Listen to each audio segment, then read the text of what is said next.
So last year we did an episode called Rad Dads, and in honor of Father's Day, which was yesterday, we wanted to do another Rad Dads episode with two new dads. And one new dad is he's a powerful catalyst. He's turned adventure into a lifestyle, and we're going to talk about his passion, how it started, and then of course the empire he's built. His name is Steve. Oh God, I don't know if I get it. Double bomb. Double bomb. I liked it. It's close. It's Oh right, shit! but it's double damn. Double damn. All right, dude. So like, it's almost like double down, but double damn. Double damn. It's Dutch, like Amsterdam. Amsterdam. Oh, okay, good, Yeah. good. Double damn. I fuck up everyone's names. So you're a father, Yes. and you're also here early because your son's sick, which is kind of ironic.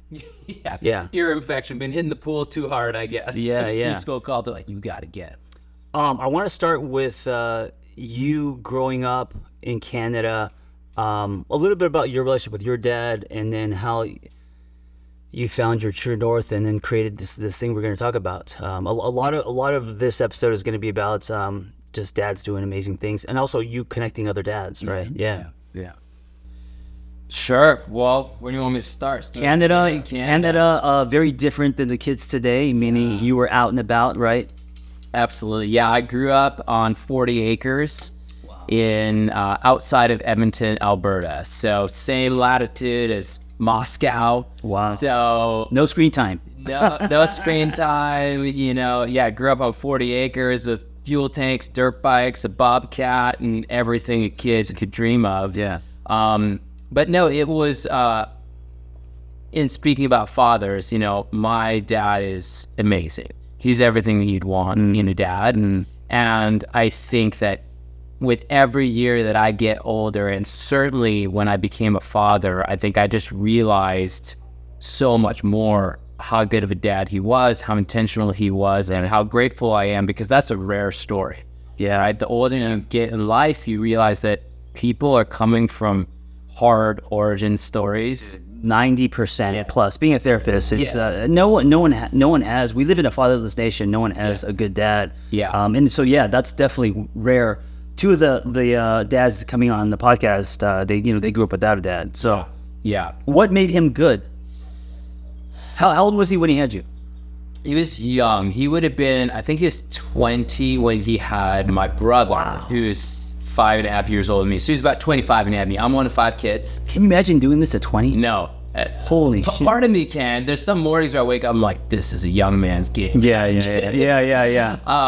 But no, I think what made him good was a handful of things, but he's a very principled person. And instead of hammering his principles or his values into me, he lived them instead. Right? So he led by example in how he led our family and how he leads his business. What are some of the principles that you noticed him living? Oh, I think, so many things, whether it's work ethic, whether it's cultivating a rich internal spiritual life and letting that flow out of you, whether it is being a generous person, being kind, being patient. I think that, if you were to meet my dad, anyone who meets him, kindness and patience probably are two things that reign supreme. Oh man, He's just really genuine. Yeah. An incredible leader, but not a type A leader. Right. Again, leads by example. And so I think that I grew up in a family culture like that, where it's my dad, he walked the talk. Wow. And so, as they say, right, great culture, it's caught, not taught. Yeah. And so I think I caught a lot of that. Really fortunate to grow up in a super stable family environment. And that, I think in my, now 41 years old, I've realized that out of that strength that I grew up with, I have that strength to give to other people, Right. to give to other families, other dads, that kind of thing. So.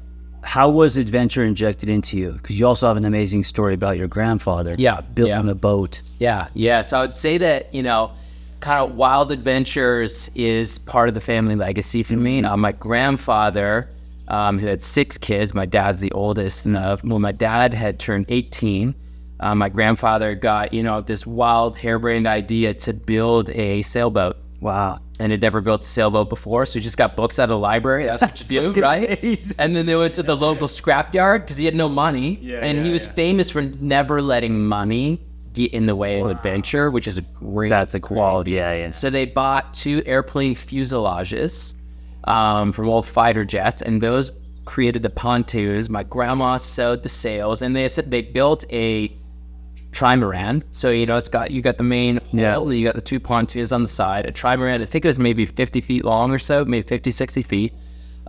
Took them about a year to build. Like every day after school, my dad and my aunts are like welding and grinding while their kids are like having fun. It was like a Noah's Ark situation. In the middle of the city. There's no ocean for a 16-hour drive, and they're building a sailboat. So then they broke it into 2 pieces, drove it across Canada all the way to the East Coast. Wow. Behind 2 station wagons, and they launched it in the St. Lawrence Canal. And they sailed it all the way down the eastern sea. Who sailed? Grandpa? So grandpa, my dad, the whole family went. Wow. So they all lived aboard for, I think that trip was about 6 months long. Sailed it all the way back up. That is insane. Sold the boat. And then, so that was the family culture that I thought was normal. Right? Every memory I have of my grandparents, it's us picking them up from the airport because they were somewhere. They shipped their Volkswagen to Europe, and they lived in Europe for 9 months. They were always kind of adventuring and on the go. They had this mindset of like the world is ours to explore. That's amazing. Yeah, that was the family culture I grew up in, and my dad, kind of carried that flame on in his own way.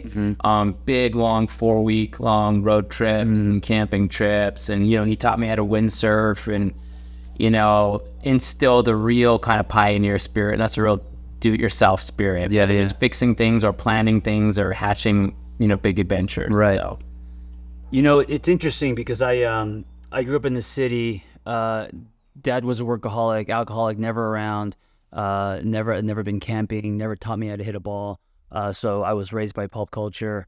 So breakdancing, skateboarding, that kind of stuff. And when I went on your first trip, motor ride, I think I was like late 30s. I've never done any of that. It's so weird to like even like tents, and maybe you create a space for people like me who have never done that. But to listen to you and how you were raised is so foreign to me. It's like speaking to like an alien. Like that doesn't even make sense. But it makes sense with your story because that was injected. That's normal for you, as it was. The tracks were laid young. So when you came to L.A., how did you go back to this and adventure, and like how did Wilderness Collective form, right? So that's your backstory. Sure. Hey George, have a seat. All right. You're not late. We're getting started. This is George. Steve. What's up, Steve? It's great to meet you. Yes. Do you remember a band called Floggy Molly? I heard the name for sure. He's a drummer from that, which former drummer. Yes. But still, been on stage with, the some of the biggest bands in the world. That's amazing. Yeah, so we'll get into your story as the dads trickle in. But how did you eventually? Because I know you started in fashion and doing other things. How did Wilderness Collective, the birth of it? Yeah. So, Wilderness Collective. I've been doing it now. This is our 11th year, but I think it was born out of a felt need. Right.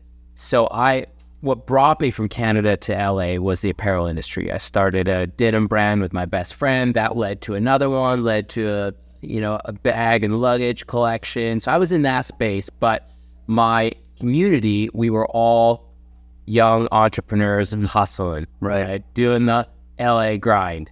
And I was always the guy organizing these big adventures. I was like, I bought a sailboat for $500 on Craigslist. Let's see if we can go to the Channel Islands. Right. I bought a dirt bike for $600. Let's see if we can do Baja, So I was kind of always the one championing and evangelizing for let's get out of the city. Yeah. And when we went out, the relational capital that we walked away with was so much richer than the time we put in, right? You put in 3 days on a great adventure with your friends, a couple nights around the campfire, and you're gaining a year's worth of. It's a lifetime thing. You never forget, right? It's like summer heat. Like you can grab a drink with your friend, and that's great, but it's not the same. Yeah, of course. Right? As this dense shared experience where all your senses are heightened. Right. So that's where I say it grew out of a felt need, right? It was like, hey, if it's good for me, it's good for other people. And it was really a healthy rhythm for me to get into. It cultivated this idea of a rhythm of adventure, right? It kept me healthy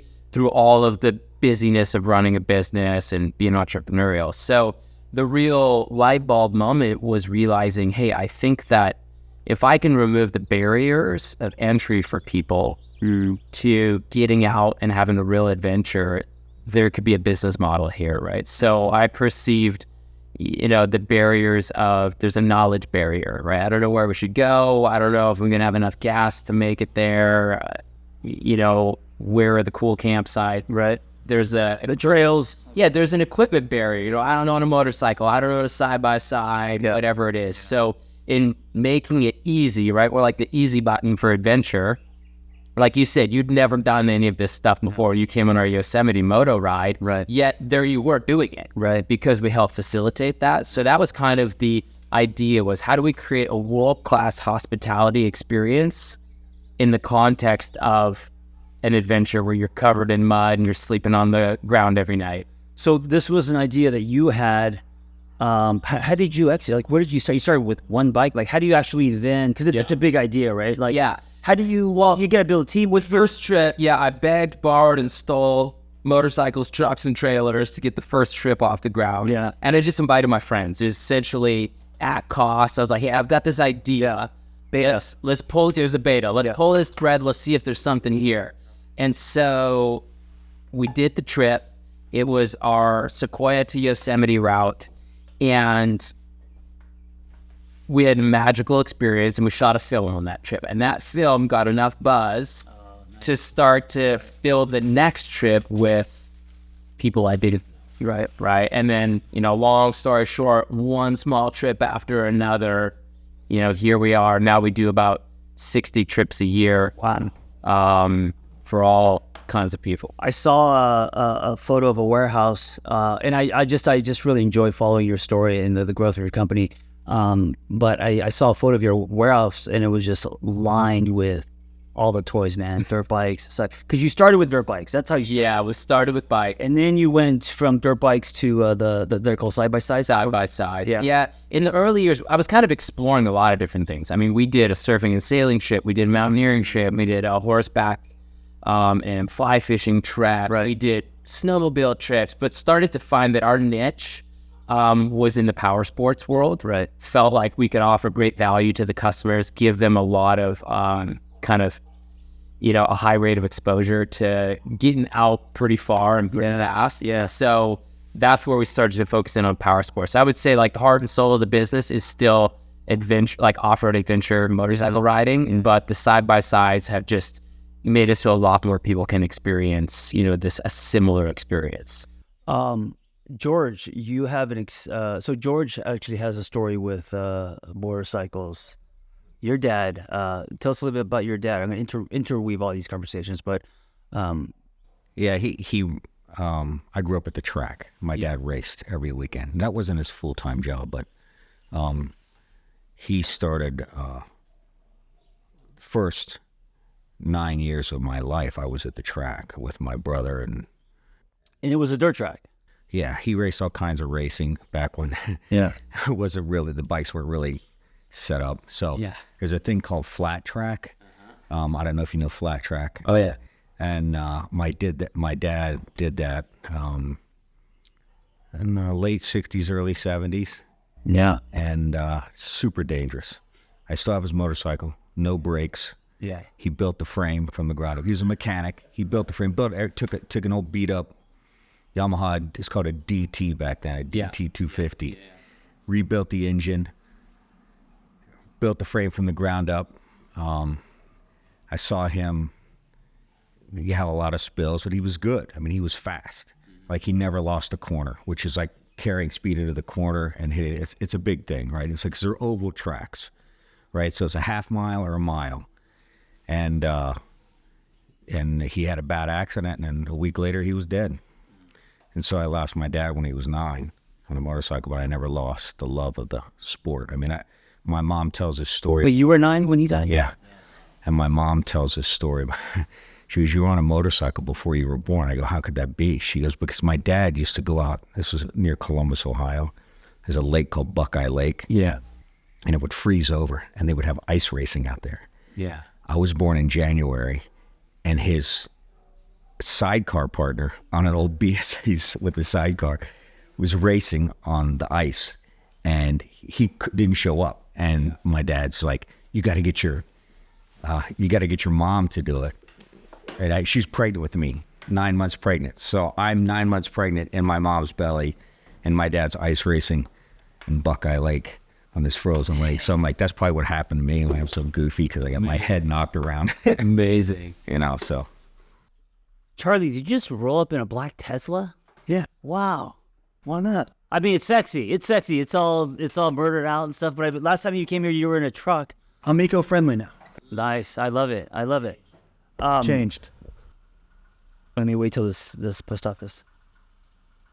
So, where are you headed now that you have this? I mean, you have tons of momentum. You have teams. You have trips. I want to go on another one. You have. I saw one in Portugal. You said 60 a year. Yeah. Yeah. So, well, where do you see this going? Or maybe you don't know. I don't know. Well, a couple thoughts on that. Where I'm headed next, in 5 days, I get on a plane, go to Mongolia. So we're doing a off-road moto ride there in Mongolia. It'll be me and one of my colleagues and 9 guests. So that's going to be incredible. So I'm super fired up about that. And that's kind of what fires me up, is what's next, what's new. Yeah. Right? So with the business, it's 11 years in, I'm at the interesting space of you're trying to protect what you built. Yeah. But then you're trying to not kind of coast, right? You don't want to coast with the business. You want to be kind of just going uphill. But I'm not focused on rapid exponential growth. I'm kind of taking the opposite approach to, the VC Silicon Valley growth curve. I want slow geometric growth, right? I want to be growing 5-10% per year, nothing more than that. Keep the business profitable, not grow at all expenses. I don't want to grow faster than we can grow our company culture, Right. Because that's, I think, playing a short game, and I'm trying to play the long game with this business for sure. So I'm in a stable growth mode with it, right? So that looks like adding new locations, new trips, experimenting with new types of trips, right? Like we've done mountain biking trips. I love mountain biking. We've done mountain biking trips, and the trip was amazing, but from a business perspective, you got to evaluate and say, okay, is this a win or not? Right. And so I'm always thinking about, what could we add to it, while realizing that there's still a really big market that we can continue to serve and show up for them. So most of the good ideas for our business come around thinking about our alumni, guys who've been on trips, and thinking, how can we serve these guys? Yeah. What could we do that would go beyond a transaction with them? Yeah. Yeah. You see a lot of kind of men in vulnerable spaces. I mean, you kind of see a lot of what I see as a therapist, which is, but through adventure, you through the campfire or through these trips, you're hanging out with mostly dudes, and dudes with their guards down, right? And so the conversations are going to be interesting and deep. And what's that been like for you as far as just your relationship with men and what you've noticed? Man, I think it's an honor and a privilege, to get to sit around campfire with just incredible guys and normal guys and guys who are trying and guys who are failing. Yeah. Just all walks of life. So it's pretty humbling to get a seat at that table. And I think you're right that we get to see men in they're not necessarily more vulnerable. They can be. Yeah. Right? 'Cause, trying to do something you've never done before and exposing yourself to risk, like on a motorcycle trip, that opens you up for sure. Also competition, because I know people get fucking competitive. Oh, yeah. And it's dangerous. Yeah. Yeah. And then the other thing too is like, I think that especially for men, adventure, like it exposes some chinks in the armor, like all of a sudden some of the walls that are normally up are coming down. Yeah. You know, so yeah, sitting around the campfire, I think what you realize is that, you know, most of us are all grappling with the same problems, the same questions, the same issues. And, you know, we're all not that different from one another. Yeah. You know, because the lie is that whatever you're dealing with is the only thing, you're the only person who's dealing with that. Right. But the truth is that, you know, as soon as you start kind of sharing, being open about your life, you realize you're like, oh, me too. You know, and then you kind of start finding common ground, and that's where you can move past whatever it is that's holding you back. So yeah, for sure, our trips, if you want to walk away like a different person, that can happen. Yeah. If you want to just have the best motorcycle ride you've ever had in your life, that can happen too. Yeah. Right? It kind of like, how do you show up? How do you lean into the experience? Our job is to create context for growth. Right. Through adventure. Right. But we're not going to guarantee that growth. That part's up to you. Yeah, it's life-changing. Your products are life-changing. I've gone on 3. One, thanks to Erica, Charlie's wife, the Lululemon thing. Yeah, the first one was with Andy. Yes, that's way right. Yeah, he brought a slackline for the first time. He was a hero with the slackline. We still bring it. We used the slackline to rescue one of the bikes that fell. So it was really interesting. And then and then I did the Alaska Denali with a broken finger and a Korean dish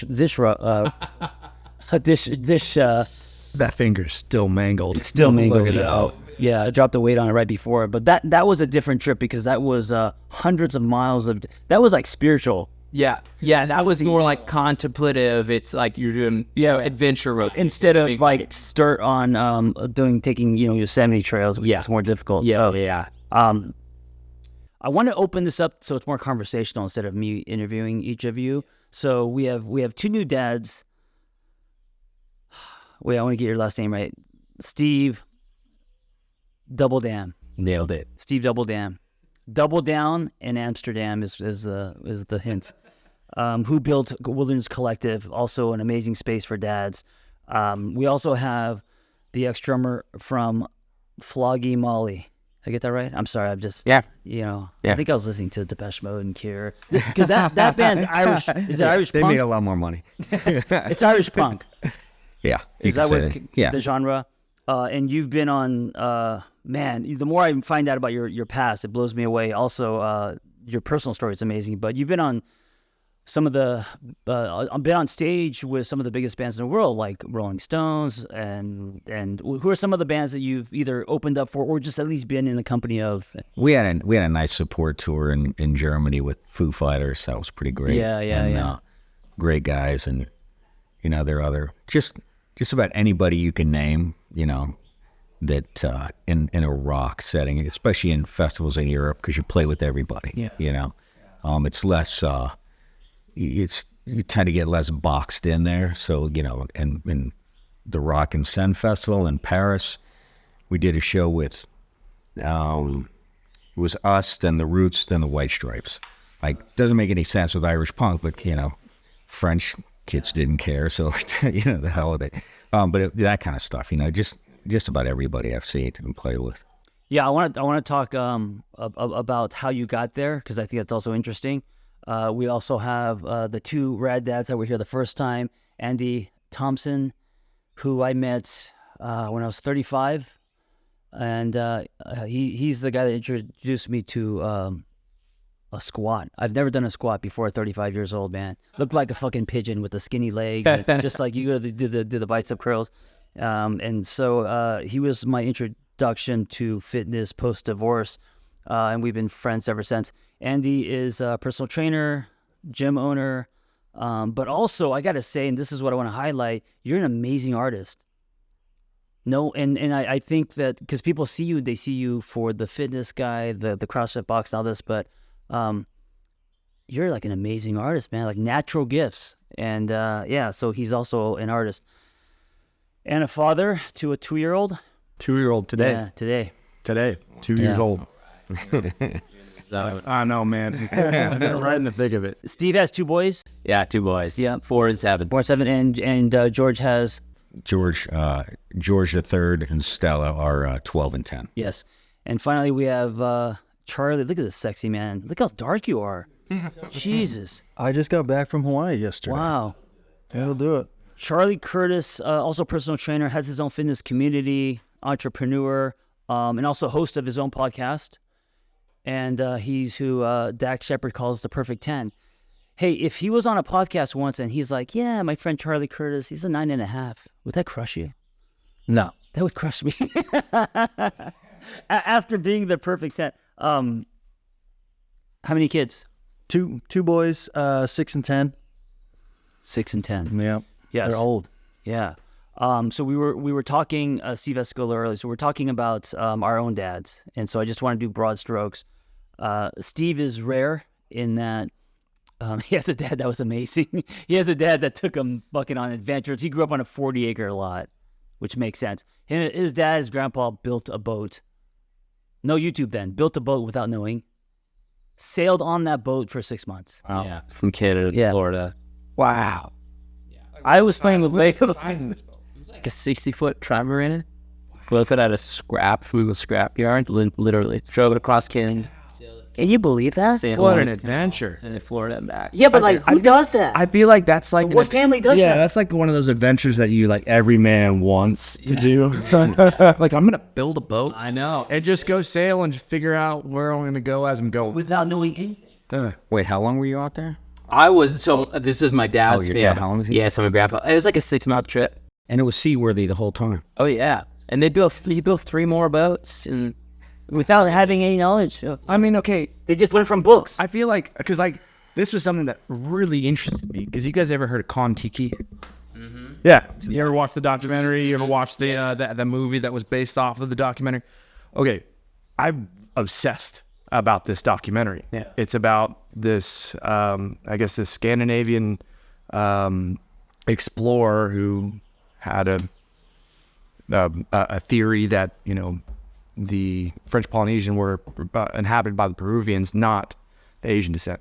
So he proved it by building a raft and then setting sail. Yeah. Obsessed about this, and Sarah knows, and yeah. So this That's whole he's a concept, real life story. Yeah. I was like, wait, you got to have a captain. You got to have somebody who knows how to sail to get this going. So just to kind of do it, I was just like, there's no way. I just don't have the time. yeah. It's crazy. But it's So interesting. cool. But then like knowing his story, you get it. It makes you connect dots. You're like, yeah, of course he's doing adventure shit. Of course. Like that's the makes foundation sense. that he came from. And it's almost Yeah. in the blood. Yeah. You grew up. Actually, you grew up with dirt bikes too. Your dad was. My real, Your real dad. father Yeah. was a motocross racer. Right. Right. You got it. But he died when I was 1. Okay. So he wasn't in the picture, just the memory and the trophy. Right. And then you had what different stepdads growing up? I had a stepdad that came in the picture when I was 3. And then he was in radio. So he was a disc jockey all the way up until he passed in 2014. So how did you get your definition of man, and what kind of influence did you have in your life growing up as far as like a male role model? I think that was a lifelong pursuit of what I envisioned, because I didn't really have a clear guideline based on what it's interesting because the subconscious of saying, okay, this is my blood showing me the path Right. of how to be, wasn't there. And Yeah. so I was like, okay, this is somebody else who's a great provider, but it just didn't, like, subconsciously, it wasn't the same fit, I guess. Yeah.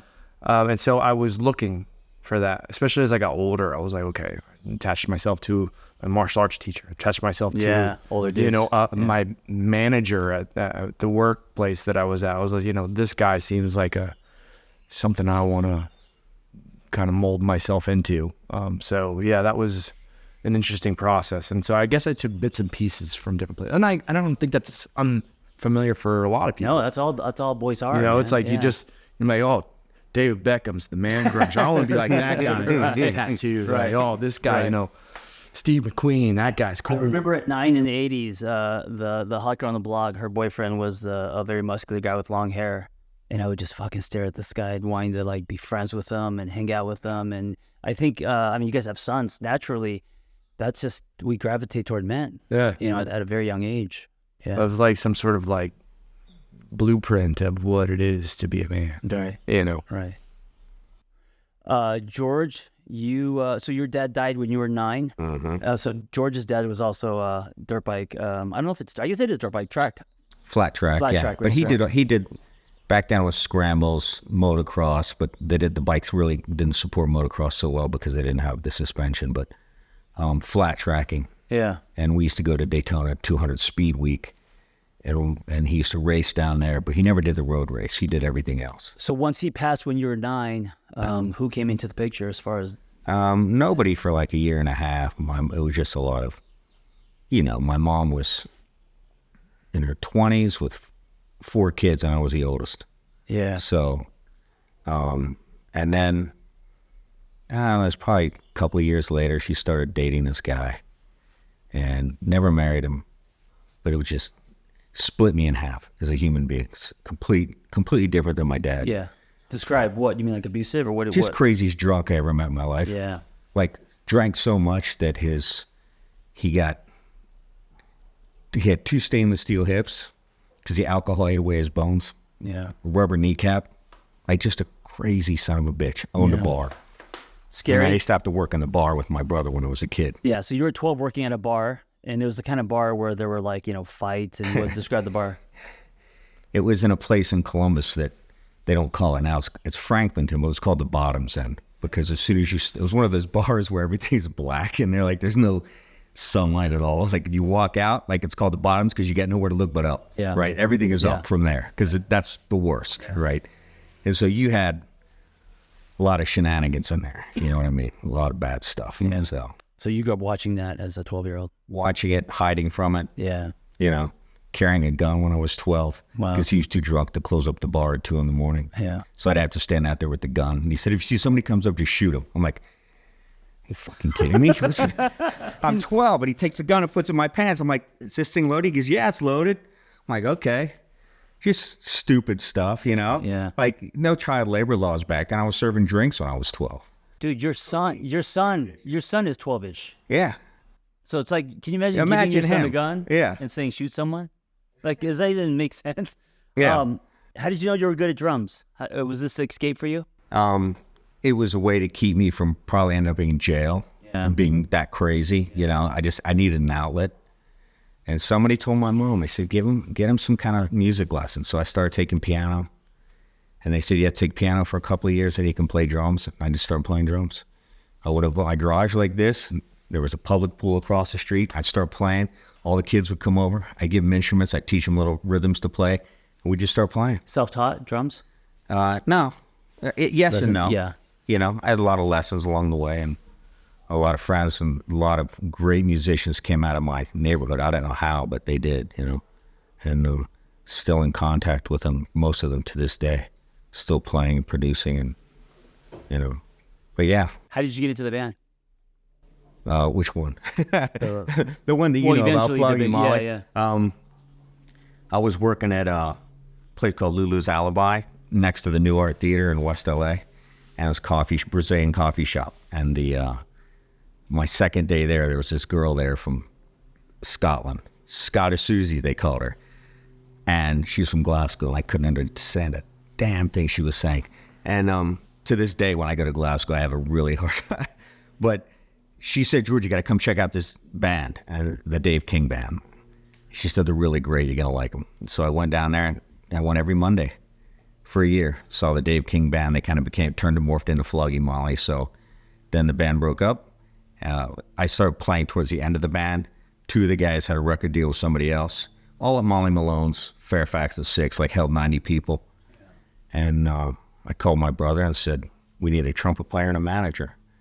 And he was working for General Electric at the time on the East Coast. And, he's a good trumpet player in high school. And so he came out and we rebuilt the band.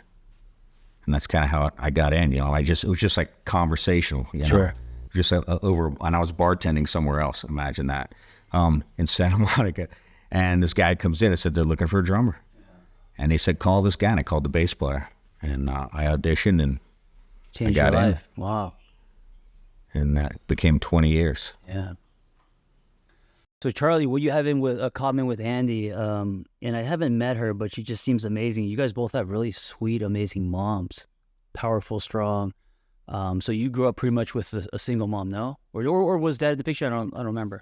My parents got divorced maybe when I was 2. Oh yeah, early. And then just he was around less and less, and eventually moved out of the state probably when I was 5 or 6. Had another family, and Yeah. it got less and less as I got older. So was it just you and your mom? Yep. Wow. Yep. No siblings, and just my mom. She might have had a boyfriend here or there, but no one really substantial. Yeah. And then, how did you get male influence growing up? And then, what attracted you to sports? I know you played. Did you play football in college? And all that? I played football in college. I got a lot of it through sports. I had a neighbor, male friend that he was kind of around a lot, played sports with, and hung with him, surfed, and did that kind of stuff. And then my grandfather, my mom's dad, we did a ton of stuff. He kind of stepped in as like a male figure, just someone to look up to. And yeah, I mean, I don't know. I think I got a lot of it from sports, or tried to at least. Being a dad to 2 sons, what is that like? And what's positive? What do you love about being a dad? Especially with 2 sons, and what's the struggle? What's hard about it? I've been thinking about this a lot, actually. Maybe a year and a half ago, I went and found my dad. I haven't talked to him in probably 15 years. Yeah. And I figured out where he's living down in Key West, went and visited him for the first time in 15 years. And it was fine. Wait, did you go?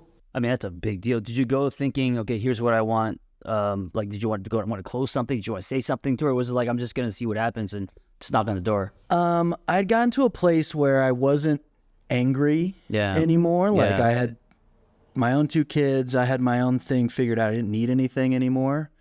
So I kind of wanted to be free of the burden. Like I felt like I owned some of the responsibility for that falling apart, and I wanted to be done with it. Like, and I knew. Did you want him to meet your sons? Was there a part of you that wanted that bridge, or no? I didn't know yet. Yeah, they weren't yeah, there. I didn't go with them. But I wanted to be like, I did my part. I knew he wasn't going to reach out. Right. So I kind of wanted to be like, yeah, I did my part. If this goes to shit and it was the worst decision, then I'm done. I can move on. But it was fine. And, after I did, I tried to go in with no expectations, and then leaving, I had some, like I wanted some sort of acknowledgement, or I don't know, apology or something. Yeah. And it was just like we carried on as if nothing had happened, just catching up like we hadn't talked in a couple months. But it was good. He actually came out to visit, so it was good. But it made me think with my kids how much I'm doing for them because that's what I think I wanted versus what I'm doing because I think they want. Right. Like, am I trying to fill something that I wish I had, or if I'm super competitive, I push them to do sports. Can I just insert? Charlie was the guy at CrossFit Hollywood who I think was the first that was, because you're either strong or you're fast. And Charlie came in, he was both. And Andy and I looked at each other, we're like, oh my God, what are we going to do? We're just going to watch. Guy's a specimen. Yeah. Yeah. But I pushed them a lot, and, I do have to kind of step back and like, am I doing this because it's what I think I wanted or what I was missing versus what's best for them right now? And my 2 kids are totally different. One, he's super nice and kind and not all that competitive and artistic, and he loves baseball, but he also loves dance and he loves all these other things, and he doesn't respond well to it. Right. To the football. Yeah, like baseball and wanting to win. I mean, right. I've always grown up with the idea, like, why do something if you can't win at it? And he's not that way. He does it because he loves it. And so that must be hard for you to not put that on him. Yeah, well, it's just taken me a while to realize, like, he doesn't need that. That's something I think I needed. Yeah. And he doesn't. And so it's just a learning process, yeah. What about your other son? He wants to win. You got 50%. Yeah. He plays young, he's 6, so he plays baseball, but they don't keep score. And so he's devised his own way to keep score of the games. Right. And he's the same. So he's the same as me. So yeah, it's a learning process. Is it hard for you having two sons that are very different? Do you find yourself relating to the one that is more like you and then feeling guilty? What is it like? Or is it refreshing to have a son that's not like you, because then you're actually finding beauty in the contrast? It's a little of both. It takes more work to recognize the differences, and appreciate the differences, and not be so hung up on my way or my experiences are the only right experiences. But yeah, I love them both, and I can relate to both of them on certain levels for sure. And so once I can get to that space, it's fun. It's fun to see them operate differently, and we love doing different things together. But yeah, it's just take some reflective time to get there. Andy, what do you think you're going to be like? Your son's only 2, but do you already feel? I saw you throw him into a fire truck with a helmet the other day, which is cute. But are you introducing him to things based on your definitions, or are you being open, or what? Honestly, I still feel like it's a little young. He's a little young to actually mold, I guess, in that way of winning or losing or being competitive and whatnot. His personality's coming out, but in terms of interaction with other people, I still feel like that's in a developmental stage still. He naturally is very interested in things that I'm interested in, which is kind of fun. But otherwise, I'm curious more than I am like I don't have an agenda. I'm just curious in terms of like, okay, I'm going to introduce this and just see how it develops. Yeah. And just see what happens. What's the greatest struggle of being a dad, and what do you find the most rewarding? I feel like once I'm done at work, now it's time to work. And it's harder than work. Yeah, man. I mean, I tell you, as soon as I get home, I'm just like, okay, it's dad time.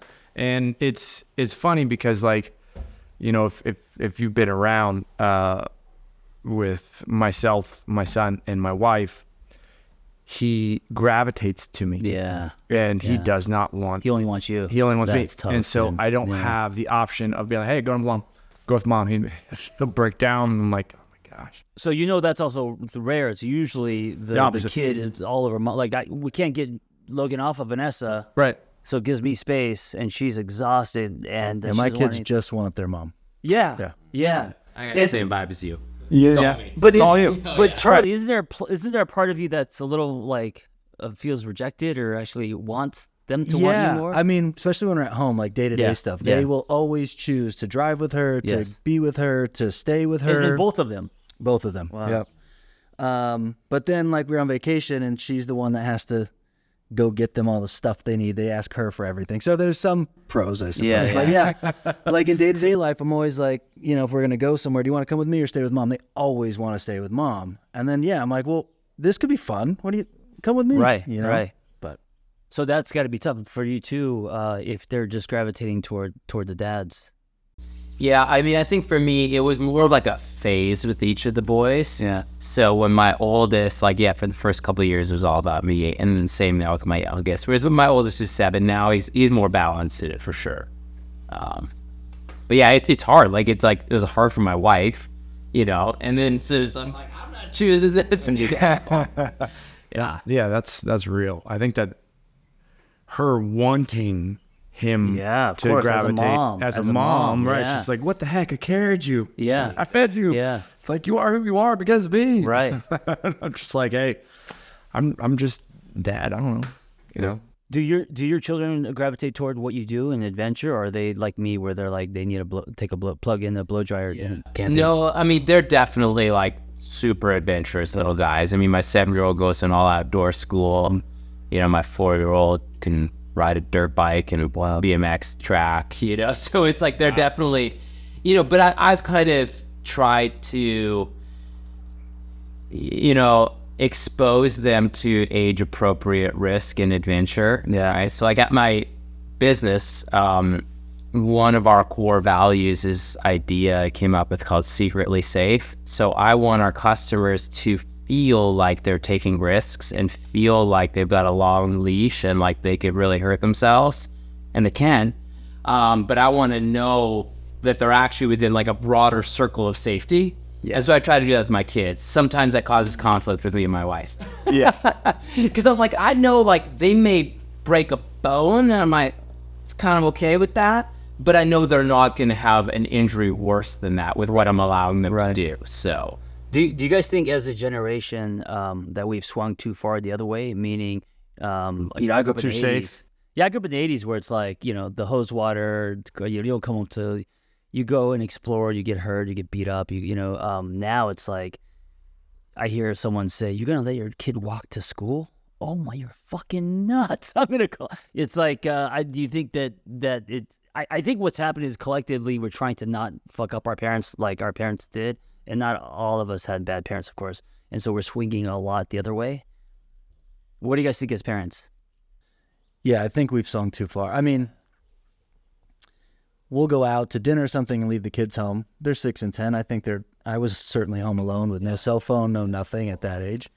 And we'll leave them. It's a couple hours, and we always feel like we can't tell anyone. Yeah, you'll get judged. No, you'll get judged. Like, what are you doing? Yeah. Like, we can't let anyone know. They're a mile down the road. They have a phone they can call. It's like not a big deal. Right.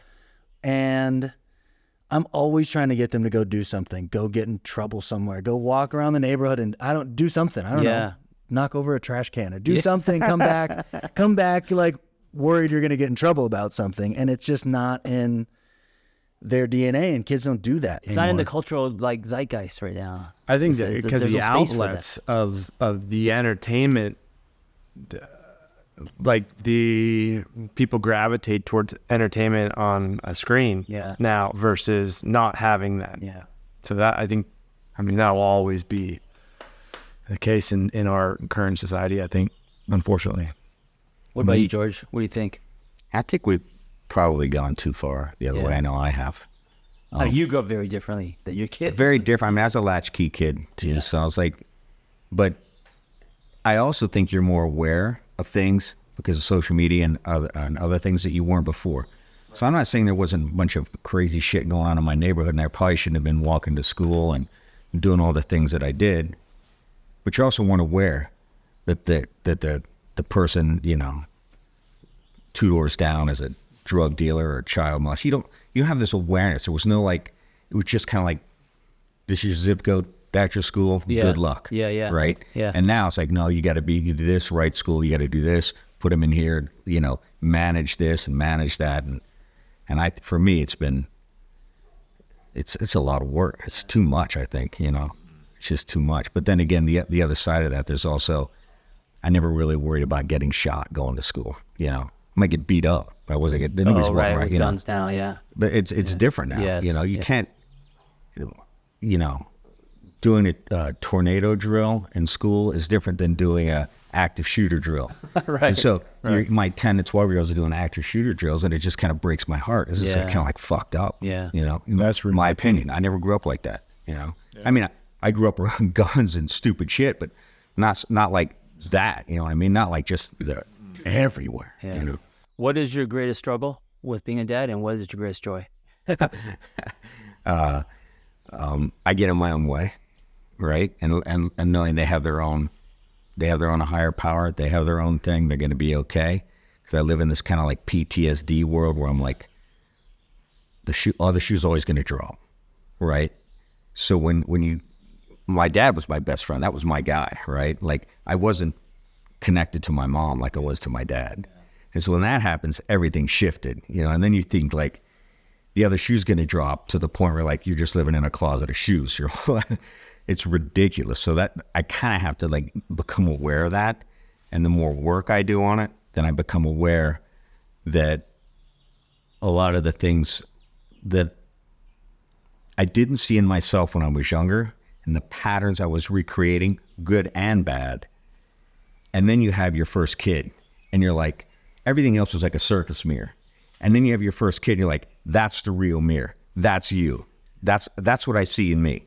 With Georgie or Stella, I'm like, oh shit, I gotta get my shit straight like right now. Because when you have kids, it's no circus mirror. Like it's a reflection of you. Whether you like yourself or you don't like yourself, it's right there. Yeah. In my opinion, that's been my experience. Yeah. So that's my biggest struggle. Steve, what about you? What's your biggest struggle and greatest joy? Parenting, being a dad. I think the greatest struggle is to be present. Yeah, I agree 100%.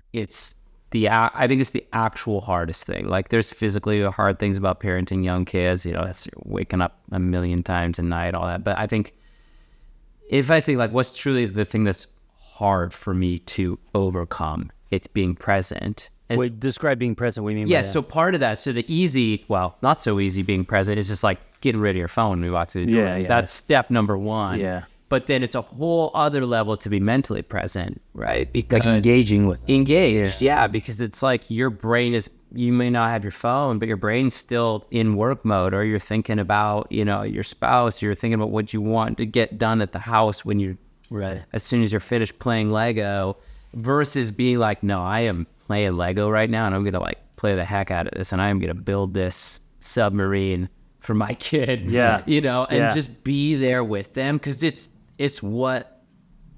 really the only thing kids need from their parents is presence. And it's the hardest thing to give them. It really is. So that's a hard one for me.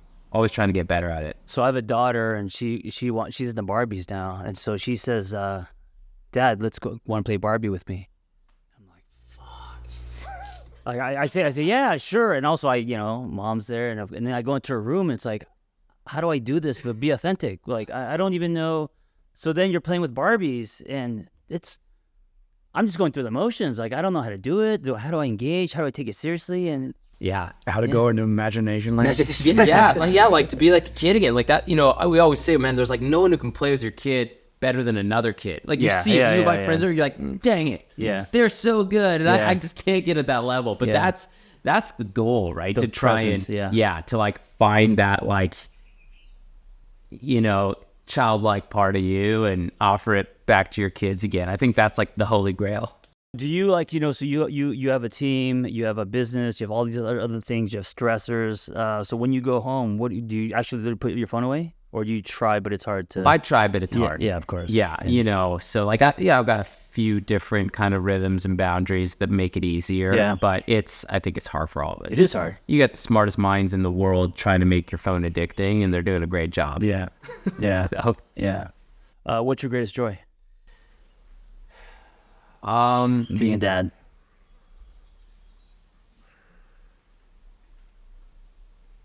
And I think that there's so much joy in it. The greatest joy is, I think, those moments where you see your kids making connections that are kind of growing their world, right? Yeah. So when you see them like create a connection about, here's how you interact with people, or here's how I can be in the natural world, or here's, so making a connection, like when you see your kid learn how to ride a bike or learn how to swim, or like all these, like there's so much they have to learn. So being like a front row seat for that learning is really fun. And, especially when it's something that you care about. So that's a lot of the big joy for sure. Yeah. There's all the heartwarming moments too, but I think like that deep joy for me too, it just comes from feeling like there's like harmony in my family, Right. Yeah. Andy, what about you? Greatest joy being a dad? I was listening to that, and I was like, you know what?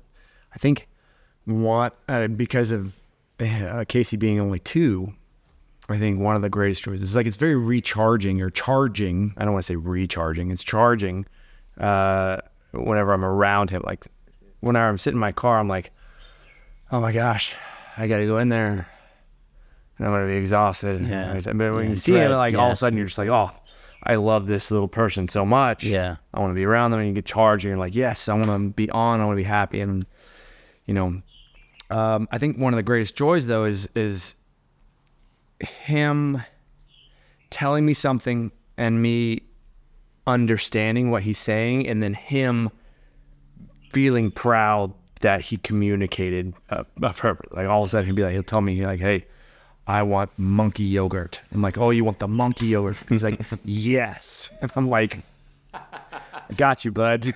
It's like that connection where like, I understand you, and what you're trying to tell me is something very satisfying, very fulfilling Yeah. right now. I think that's one of the biggest joys right now.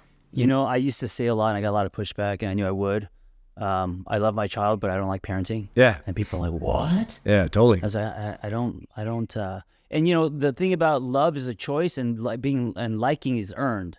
So I could say I love my parents, but doesn't mean I like them, right? And so when my daughter was 1, 2, I didn't know her. She just you know, she ate, she shit, like she slept, didn't sleep. Of course, there's personalities and stuff, but it's not until now at age 4 I actually see a personality, humor. Like now I've grown to really like her, which then impacts the joy of parenting. But the first 2 years, man, I was like, how do I reverse this? How do I?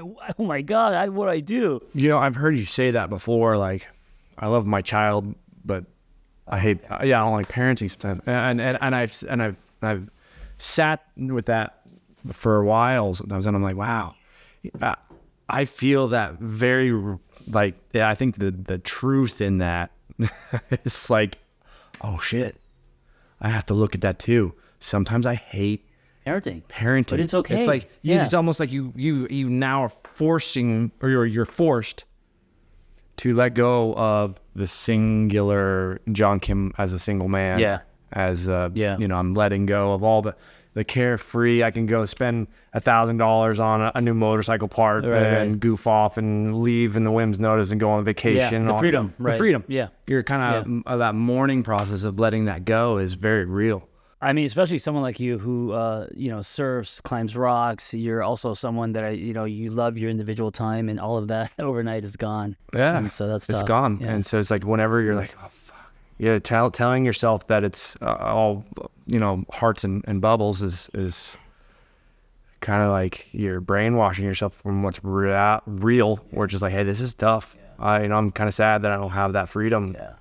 I love my son and I love being with him and all that kind of stuff, but it's like, fuck, man, you definitely sacrifice a great part of who you are to be with your kids. I find that parenting is one of the most judgmental spaces. Dude, anything you say, you're going to get some side, sleep training or whatever it is you're doing. Sure. Someone's going to have an opinion. What about you, George? Greatest joy about parenting, being a dad? I think for me, seeing how George and Stella show up in the world, because they're their own people, and when they get along, and he's got a huge heart, my son, and let's say they're amazing, and you're like, that's the real joy to me when I get out of the way and I can see them and how they show up is pretty, it's remarkable to me, and I put my son in the go-kart that is at one of those indoor kart places. Oh, the K in Burbank? Yeah. K, what's it called? K1? He had a birthday party with his friends. Yeah. And there was his friend's birthday party. And there was 11 of them. He started 11th position. Yeah. I'm just bragging on him for a second. Yeah. No, it's great. I see you Talk light about up. competitive. No, but it's great. Yeah. I thought I had it bad. He came in 3rd from 11th. And it's only 2nd time in the car. But he's so in his head about stuff. He's like, okay, Dad, I know there's an apex in the corner. How do I hit the apex? Let's look at the track. So I'm doing design. I'm showing him the track. Here's the apex, and we're doing geometry. And then he gets in the car and he goes from 11th to 3rd. I'm like, God, that's unbelievable, man. That's cool. He's got that thing, you know what I mean? Like he just and I think Steve there's a mentioned connection to father and son in that process. Yeah, it's like I think Steve mentioned being in the present moment. It's like that's the great thing when you're racing or you're on a motorcycle. Like you can't fuck around. Like you're immediately in the present. Otherwise, you're dead. 100%, yeah. Otherwise, like you're right there because you have to be, and that's the greatest thing about, to me, being on a motorcycle. But it's like, so that example, you guys shared something. You guys shared a little journey. He went from 11 to 3rd. Yeah. He had a conversation. I couldn't believe what do I do? Yeah. There was a plan. It was execution. It was so amazing to me to watch him understand it and do it and accomplish it. I'm like, wow, that's. Charlie, what about you? Greatest joy being a dad, parent? I think the first is just knowing or witnessing them feel safe, physically safe where they're at, but also just safe to try things and risk things and go out on a limb to meet new people or try things and fail or succeed, but just safe enough that I'm supporting them and how they need. And then more with my 10-year-old, just like he's now a friend. Like he's kind of moved. He's still my son for sure, but he's someone I like being around, and he's just like a good friend. Like I enjoy our times to hang, and just like I'd hang with any other of my adult friends, like he's just someone I like being around. And it's I notice it in him more than my 6-year-old, but there's been a transition to where like we like just hanging out with each other, and it's pretty cool. You know, I was going to say what I think is lacking in this world, and Steve, you create a great space for this, is what we're doing now. Just dads talking about shit and struggles and joys. When you get to parenting, I think especially today, we have conversations at work about work-related stuff, but there's no space for us to actually talk about our own struggles. You know what I'm saying? What do you guys think about that? Or maybe some of you guys do have friends where you actually do have those I conversations. want to go on that Jackson Hole. Let's go and talk about our struggles there. Yeah, I'm in. Yeah. Honestly, that one I love so. I'd go on every trip Yeah. that he did if I could. Yeah. Yeah. No, I think it's very real. I think that. So what do you do with it when you're struggling, as far as being does with just parenting or as a man? What do you do with that? Come back to me. You FaceTime me and I ignore you. I know that's one of exactly the what things that happens. Yeah. No. Honestly, it's like I had. That's a good question. You know, I have had certain outlets in the past, and then it's like sometimes they dwindle, sometimes they're inconsistent. Yeah. It's like, it's hard. Steve, what do you do?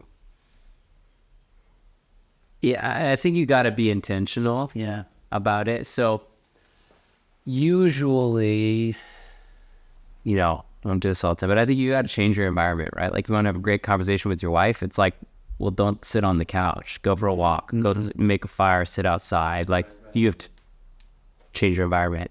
Want to have a great conversation with your friends? Yeah, like, go and do something together, you know, and go surfing. And it's about the car ride there and after, not about the surfing, right? So that would be my go-to. Like, go and do something. Right. Even though you're surrounded by men and adventure, because you're running and you have to take care of them, like, you probably don't get to engage in that way as much. Yeah. Now, if I'm guiding a trip, I try to show up with my whole self too. Yeah. And also be open. You know, when we're hanging out around the fire, like, it can be easy to just, like, everybody's kind of sharing what's going on in your life. And you're like, cool, you know, versus like also leaning into that, being vulnerable. And, you know, so I've definitely learned a lot about that. Yeah. So realizing like, hey, like, I need this just as much as these guys do, you know, intentional carved out time for that. So for me, the context is usually adventure for me. Yeah.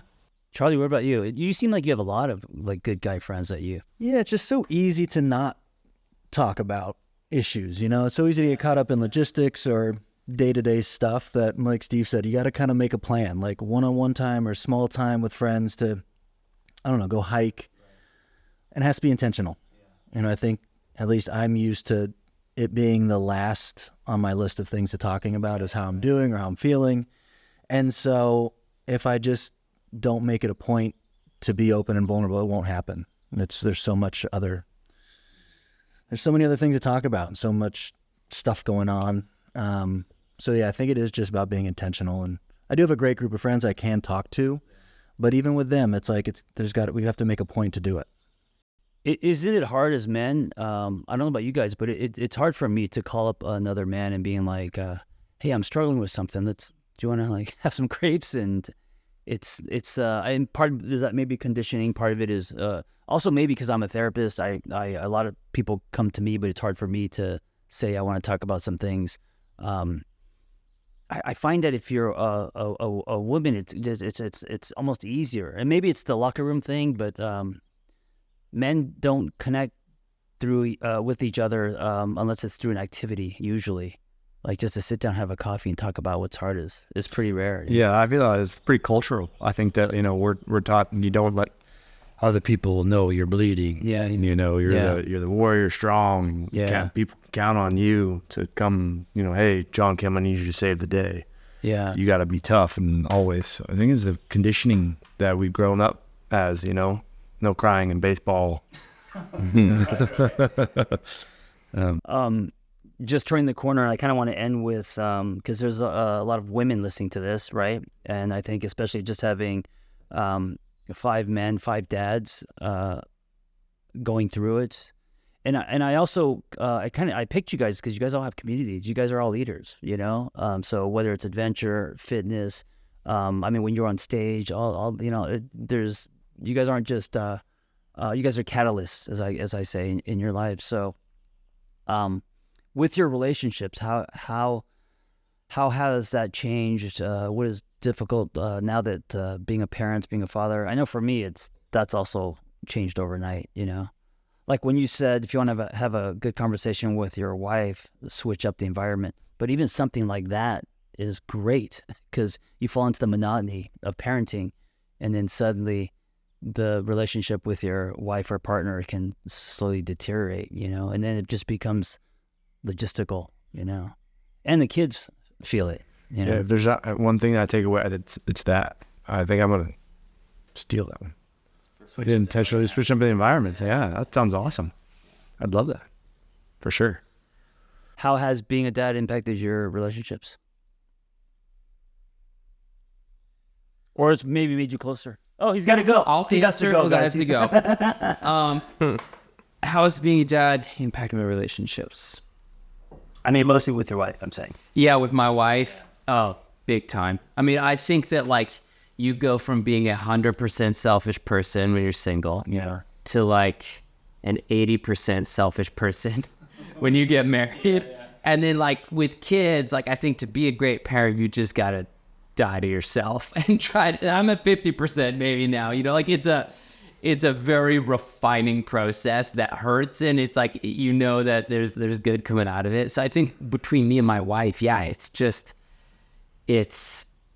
you can get really good at being a team as parents, and then you lose sight of being in love and that you've got another relationship to together. So man, it is a balancing act. I sure don't have it right, that I think it's trying to have the conversation at least and just be open and honest about like, hey, what worked for us last month even doesn't work now. And that's okay. Like to kind of continually be check the compass heading, like where are we going? Are we going to end up where we want to be if we stay on this trajectory? I think it's that. Like a phrase that we use a lot in my house is this idea that like we both want the same thing, and kind of grounding us that like if we're on the same page, we want the same outcome for our life or the same outcome for our kids, even if we're having a conflict. And then that kind of opens up then the conversation to say, okay, we want the same thing, but we're coming about it in two different ways, and creating conflict. But then getting to understand that, then all of a sudden you've got harmony again. Yeah. So it's kind of like in a business, it's the equivalent of like telling your team what the vision is, even though they know the vision, it's on the walls, you've said it a million times, but it's like you have to keep doing that because it's like, no, this is the mountain that we're climbing, and the way that we get there, it's going to be different than what we planned, but the destination can be the same.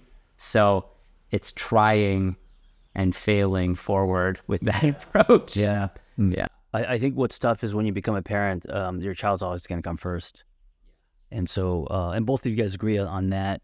And so then your relationship, your marriage, that can easily take a backseat or at least kind of get pushed to the side. And like you said, that is another whole relationship that requires investment and date nights and all this kind of stuff. And if you ignore that. Yeah, it's like it feels like your kids come first, but I think your marriage actually does come first. Should, right? I agree. Because if you can, it usually doesn't. But if you can create, like if your kids can see that modeled and they'll feel such a level of safety, right? So that's what I agree with. And you got to go. I got to go.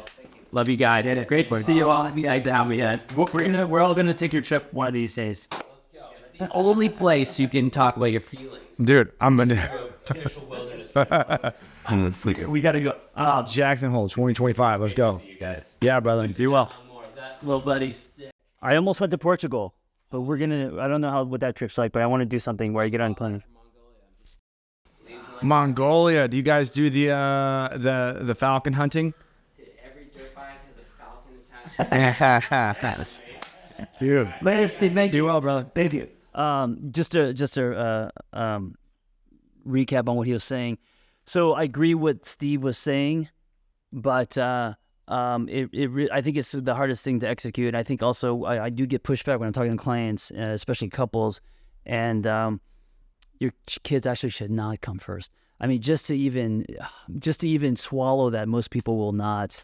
But the partnership, the marriage, the parents, you guys actually come first. That I think is the heavy lifting. And we'll know what that looks like for people. But that's very hard to execute, and it doesn't mean to neglect your kids, but I think when the leaders, the parents, the husband, wife, whatever, when they come first, then the kids actually feel safer, and the kids actually, it's a safer container. Yeah. I mean, that makes sense. And I think I've heard that before, but it's always such a helpful reminder to hear again, because like every time I'm like, oh, wow, I'm not doing enough. I've neglected the relationship again. I need to do more. Yeah. For sure. Hey, let's end with kind of where you guys are at in your own personal journey as men. So, dude, I wake up every day, I'm like, I'm 51. It blows my mind. And I'll see these. So the only thing I love about Facebook is the Facebook memories, and I check them all the time, just the memories. And it's always bringing up shit from like CrossFit and it's 15 years ago. I'm like, oh my God, dude, I'm 51. And I can't believe I'm 51. Wait, how old are you? 53, 4? I'll never tell. You'll never tell. You're in your 50s. And I think just because I turned 50, and then like 50 was kind of a big deal, but now that I'm 51, I feel like it's tipping. Every day I wrestle with it, my age, It is. Yeah. It's very real. Yeah. Especially it's like, if you were doing a lot in the younger years, as you get older, you might still be doing a lot, but you still look back and be like, man, it's like I can't do, especially in the fitness world. I think in the fitness world, I mean, Charlie, you can back me on this one, but I'll look at those Facebook memories and be like, oh man, 15 years ago, I weighed 230 pounds. Could do whatever you want. I know. It's like there was, a whole different person in that place. So it's very. I don't feel like I'm a different person, but I'm a different person. Yeah. You know what I mean? Yeah. You're like having to grasp that. You put weight on different things in life. For sure. Charlie, how old are you? 38. 38. Oh, and you're 40, no? 42. 42. God, you're not even 40 yet. Hey, but you know what? That's you're inching toward 40. I know. And I struggle with it all the time, of feeling like of regret or anxiety about where I'm at or how much time I've wasted or have left. And so that I always think about it. Yeah. And try not to, just live in the moment, and everything is good and I've got time, but it doesn't feel like that. And that's not my first reactional feeling. It's always like, shit, another day's gone by. Yeah. So. Well, I guess Charlie cannot really attest to what I was saying yet. He's still in his prime. Guy's still. I didn't know he was that young. I thought he was around. I thought he was in his 40s, early 40s, like you. Yeah. Wow, 38, man. Where are you at in your life? What's next for you? How are you feeling? You feel good in your late 30s and going into your 40s? No, I don't want to be 40. Oh, you're rejecting it, huh? Yeah.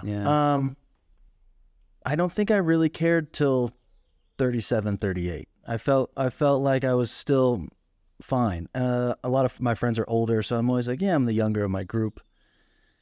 But now I'm close to 40. I don't want to be 40.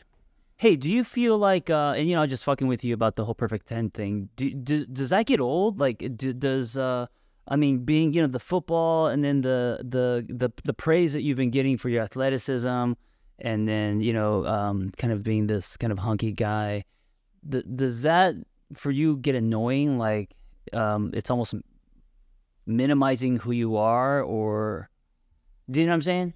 Yeah. Well, first, I don't think it's all that prevalent. It's not like everywhere I go. No. I mean, I don't know. I don't think it has much of an impact. Yeah. Because I wonder if you getting older is also like, fuck, I'm gonna be 40, but I'm also, then am I gonna be less fit? Am I gonna look different? Am I gonna have wrinkles? Am I gonna? I guess what I should say is I think I have those natural feelings anyway. Yeah. It's not necessarily due to anything external. Yeah. But yeah, I built so much of my identity on certain things, or even just being in the fitness industry, and like that's got a shelf life. Yeah, of course. And every day is like one step closer to presumably some end in it, So I think that would come about anyway. Last time I saw you had an injury. What are you focusing on as far as fitness? Is it strength, cardio? What is it? What are you doing? I'm focusing on being beach ready. Okay, That's it. abs. Yeah. Abs. And well, yeah, your tan, you just got back from Hawaii. Yeah, I want to be active. I coach, sports teams, and kids are big enough that I have to actually work at keeping up with them. So I want to be able to do that. So nothing overly competitive in terms of my fitness, but just strength and trying to recover well, and cold plunge and sauna, and trying to stretch a little bit more. I started boxing maybe 8 months ago. And I'll probably foolishly enter some sort of amateur boxing thing. Oh, wow. But, All right. After CrossFit, you never kind of got back into it. It seems like you kind of evolved into different things. Well, as Andy might know, it's a different thing when you run it. You see it all the time. Yeah, So when I closed down my CrossFit gym, it was a forced break, and also kind of nice to not do any of it. No more thrusters. Yeah, and it was just harder for me to drag myself into another space, having had my own and done that exclusively 7 days a week for 10 years.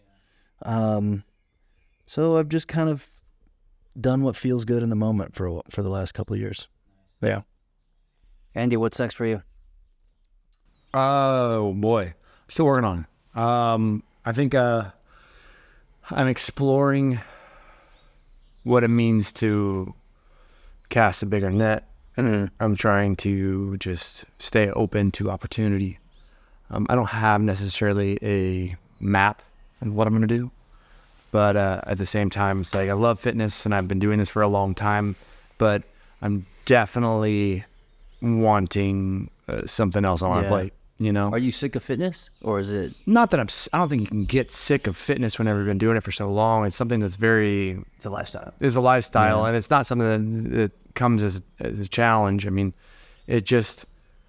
I'm like, okay, so there's more to life than being really, really, really ridiculously good looking. And I plan on finding out what it is. Are you also saying you're ridiculously good looking? No, I was just, for lack of a better quote, that was the one that came up. You do Kung Fu. Yeah. Yeah. I love it. I still love it. Yeah. I train it whenever I'm able, but at the same time. There's a part of me that I feel like if I could rewind time, like, because, I spent 15, 20 years doing CrossFit. I wonder if I would have picked jiu-jitsu. Because it takes 10 years to become a black belt, and I would have gotten obsessed with that. Like I got obsessed with CrossFit. Right now, I'd be like, oh my God, I'd be a fucking black belt in jiu-jitsu. I could choke anyone. Not that I would use it, but I'm just to have that. Those cauliflower ears, the guys. And it's like now I can do burpees still, and that's about I could still just do burpees and thrusters and pull-ups. Hey, but you're beach ready? That's subjective.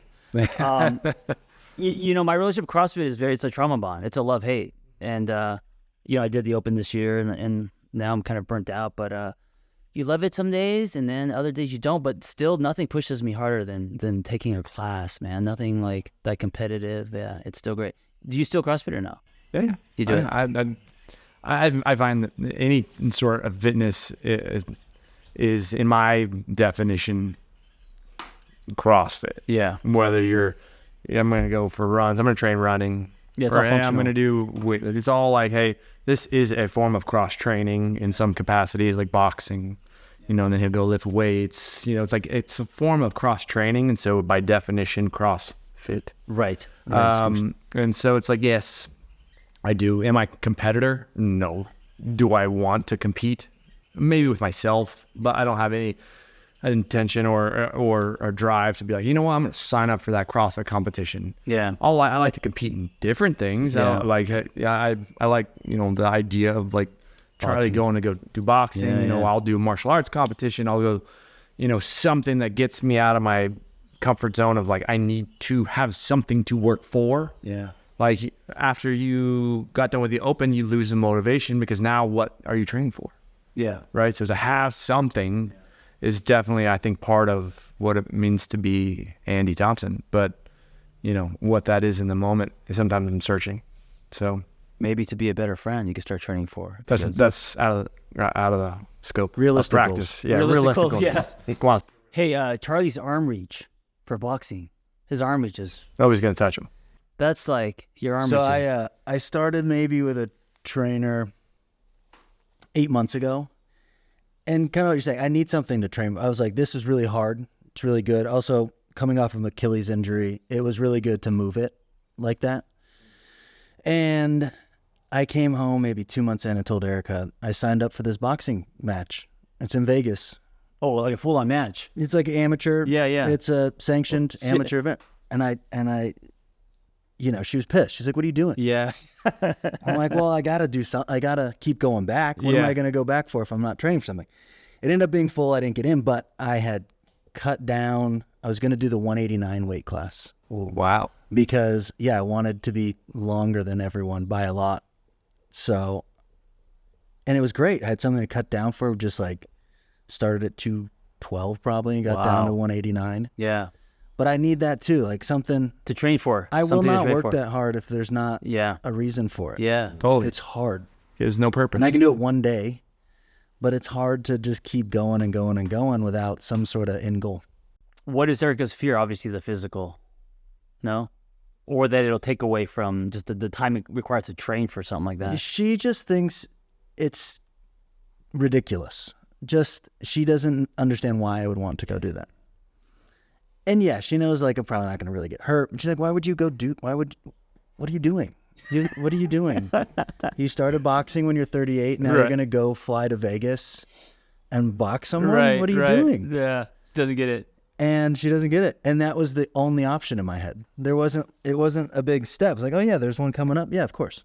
So I'm in. I think part of it though That's is an like, that's like an athletic thing you have, mindset, competition. I'm Yeah. gonna train for this. I don't think that could go away. That's who you are. Yeah. but I think that part of that is also like, I remember whenever we were rock climbing all the time, it was like, people would be like, dude, there's nothing at the top of that rock. Why are you doing this? I'm like, it's not about the top. It's about the process to the top. And so I think that's a lot of what it is in fitness. Both of you guys have that for Yeah, sure. Totally. Yeah. 100%. George, congrats on your law degree. Sorry? Congrats on your law Oh, degree. thank you. Yeah. Wow. George just got a law degree in music. What's next for you? Well, it's when the pandemic happened and there was not a lot of music going on, I'm like, I got to do something because I can't sit still. And I'm a work in progress, and I tend to overschedule and put way too much on my plate. But I got an MBA, and then I jumped right into UCLA Law School. But it was a 2-year program. It's a master's, not the JD. Because I didn't have the touring and the fly dates and the other stuff. And I'm like, I got to do something. But so, tomorrow I'll find myself, I'll go out to Calabasas, a Yamaha corporate, and I'll do some R&D for Yamaha drums, and I'll go out there and play. And that to me is, and then there's an entertainment symposium Thursday and Friday with a bunch of attorneys that I'll go to at UCLA on campus. And so I'm kind of in pivot mode, and I spent so much of my life playing drums. Yeah. It's so physical. And I know it doesn't sound physically demanding, but when you play for 2 hours every night and you're the guy packing up and loading up and getting on a tour bus and sleeping in a rolling coffin, as they call it, on a tour bus, and sometimes you're gone 300 days out of the year. You're doing 200 shows and you're playing 2 hours of heavy stuff every night in a different city every day. Like, your cardio gets great. I mean, it's unbelievable. That's why all the drummers are skinny. It's and I miss the physicality. Yeah. You know what I mean? That's what I miss. That's when I have a good shift. So I'm looking forward to tomorrow and going out and hitting drums with the Yamaha guys and playing stuff. And Does the past haunt you? Does you being on stage and everything haunts me. well, because you're basically a rock star. So being in stage playing for whatever tens of hundreds of thousands of people, and that was your life every day, and suddenly it stops. How do you How do you adjust? Like, how do you? Not well. Yeah, like what? I wouldn't know what that would be like. I mean, I'm assuming it'd be like an actor. Charlie, like doing how movies. you're identified. That's how I was identified. Yeah. My entire life. Yeah. You know, Oh, it you wasn't were the just great drummer. Floggy Molly. It was Right. like other bands before that and other shows I played with other people. Then after Floggy Molly and going out and doing fly dates and just showing up and playing. It's like that's how people know you. And then you look in the mirror and you're not that person. Your identity's gone. And like, Yeah. what happened, you know? And I can't make the phone ring. So that's why I said I got to shift, you know, and pivot. And that's, you know, I still like to play and, you know, you never know. But I don't know. You know, I'm not good at handling it. You know, it's a strange thing because it's not like I was like, oh, here we're gonna hire you. I mean, I built the thing, you know, from the ground up with my brother. Yeah. Or rebuilt it, I should say. But yeah, it's like it's taken away, and that's one of those kind of things in my past and regrets. My kids, my son Georgie, when he was born, saw me play a big show in Detroit, and they drove up from Columbus, where we were living at the time. So that was nice. But my girl, they never got to see me play. They never got to see what I was able to do. Right. You know, Right. and stand in front of, you know, 50, 60, 70,000 people, 100,000 people, and go like this with my sticks, and the whole crowd goes, Yeah. you know, like that. Yeah. That wrecks you. You know, Yeah. it's great Yeah. when it's happening, but Yeah. when it stops, you're like, you It's know. identity, man. It's all Yeah. identity. And so now I have to invent a new identity. I find who I really am, because to me, that's not my core, right? Somehow in there before that, before the drumming, before my dad died, there was that little boy who, like, I love motorcycle racing. Yeah. I love it, and Yeah. that's what I've reconnected to find out what I grew up with and what was, you know, music was great, and it's a thing, and I like drumming, and that's how I ended up at Yamaha. My dad raced Yamaha. And then when I got to deal with Yamaha drums, and I was in Japan, and they were like, you got to come to the factory in Osaka. And I went and made my own drum. And I told all the Yamaha brass, I said, do you know why I'm here? It's because my dad raced Yamaha. Yeah. And they couldn't believe it. Yeah. I'm like, and why'd you buy a Yamaha kit? Because that's what I knew. I knew that brand. I knew those 3 tuning forks, and I knew that it was good quality. My dad loved racing Yamahas, and so I'm like, you know what? Good enough for him, good enough for me. I started playing Yamaha drums, and I'm still with them. Yeah. You know, and it's that there's a deeper identity. I just have a hard time getting to it. You know. Yeah, and what you're saying, I think, is universal. You don't have to, you know, have been a rock star to struggle with identity. I mean, even Charlie, when you're at Rec Center selling that, there was a loss of identity. You know what I'm saying? Or even you moving from this location to across the street and starting, there's a loss of identity. Sure. And if or when you leave CrossFit, there's going to be a huge identity shift for you because you've been known as that guy for so long. You know? Yeah, it's exciting yet scary all at the same time. Yeah. It's inspiring, yet terrifying. Yeah. Being dads is a identity, you know, and our kids growing into different chapters. Yeah, that's you know, I think about that a lot, George, with you and identity and how hard that must be, and it's tough. It's constant reinvention. Yeah. You know, I'm just trying to stay open to it, and whatever shows up, you know, and put myself in a position to be, you know, people are like, why are you going back? Meredith, my wife, why are you going back to school? Yeah. You know, I'm like, because in 2 years, I'll be 2 years older. Yeah. And I had nothing to show for it. You know what I mean? It's just something I always wanted to do. I mean, I can, you know, think about the times and ending a tour in LA and going to UCLA and asking to get a tour of Anderson School of Business. And then going to the law school. And this was years ago before I ever did it. And it, you know, it's kind of like one of those little thoughts in your head, and then it ends up manifesting. I'm like, and to me, it's like leading by example with my kids, showing them that it doesn't matter, you know, that they can accomplish something that's difficult, whether it's physical or mental, and they can see their dad doing it. Yeah. They couldn't see me play these giant shows, right? But they can see me walk with a bunch of kids younger than me with a law degree, you know, at Poly Pavilion with all my cohort. And they're like, wow, my dad got this degree. He's got now, you know, these 2 masters. It's like, I think it's good for them, you know. I'd rather lead by example. Of course, you know? of course. For me. I want to end with this. What was your greatest takeaway from this conversation, if any? I think for me, and it's kind of universal whenever I have conversations with other men, mostly, is like all the issues I think are so specific to me and all these struggles that I'm like, oh, this is just my issue that I have to, no one else is going through this or would understand it. It's all pretty universal, and everyone is experiencing it to the same issues to some degree with just a slightly different lens. Yeah. You know? And so it's like, and that's why it's so helpful. It's like, I can relate to every one of your stories and different lives, different backgrounds, different situations now, but they're all underlying. There's like the same, everyone's going through the same struggles, same things. Yeah. Thank you. There's a common thread. Yeah. There's everybody telling a little bit of their story, and you get a sense, there's these common things. There's a common thread running through all this stuff, I think, with men. And but men don't really get to talk about it. Yeah. At least not been my experience. It's an interesting time for men right now in general. Yeah, lots of rocks being turned over, new definitions and stuff. Yeah. What was your greatest takeaway from this conversation? I think one of them was or is that how important it is to have these types of conversations. I think I've said it before, and it's easy to say, but then actually going to actually do it intentionally, setting that up. Like on my way over, I'm like, God damn, John Kim lives so freaking far, and all this kind of stuff. But then I'm here and I'm like, wow, actually, I feel better because of the fact that we created this community of conversation, and I feel like this is good for me. Yeah. Like I need to make this happen more often. So I think that's what I'm doing. It's like, hey, I need to make sure that this happens more regularly.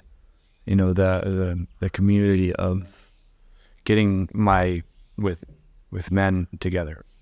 There's something different being with, the guys, Other dudes, yeah. versus just, your spouse or, that environment. So I think that's one thing. I mean, especially if you grew up in locker rooms, there's something you will get from men that you just can't from women in general. Right. Of course. I've taken away a lot of moments, and like Steve's amazing story about his grandparents building a fucking boat and being like that. Wow. I also think it's interesting that his dad was there. I don't know many people where their dads were there. His dad was supposedly amazing. I was like, fuck, what does that be like? But even like, I didn't know Charlie was getting into boxing and actually cut weight and was going to go do this tournament thing. And I think that's exciting. Just little tidbits of parts of your guys' story that they're inspirational, but also like, oh, they're doing shit, they're also struggling with stuff, but yeah, like identity and, all this stuff, getting older, like being a dad, how it affects our relationships. I think all of it is, it's just all life related, and I like that we don't really have solutions, and we're not telling each other how to live our lives, or just chatting, Yeah, totally. Yeah, I think we're so conditioned to finding solutions. Yes. And it's nice to just be able to not even want to. Yeah. It just is what it is. Yeah. And that's kind of my relationship with Erica. I default back to just being the solution person. Yeah. And I don't need anything from you, but I'm here to help solve Right. everything else. Right. And it's nice to not need to do that, and not need to find a solution or help anyone find a solution. Just listen and It's hard to not connect. do that. It's hard. It's just Extraordinarily. It's super hard. Especially whenever you have a list of things you got to get done. Yeah. You're just like, okay, do I have the time? Can I make the time to have this conversation? Because I've got A, B, C, D, E that I still need to do. Yeah. It's difficult. But there's also residue, I think, from previous generations that as men, that's the definition of men, is we fix things, we solve problems. Right. And to not have to do that also sometimes is more beneficial.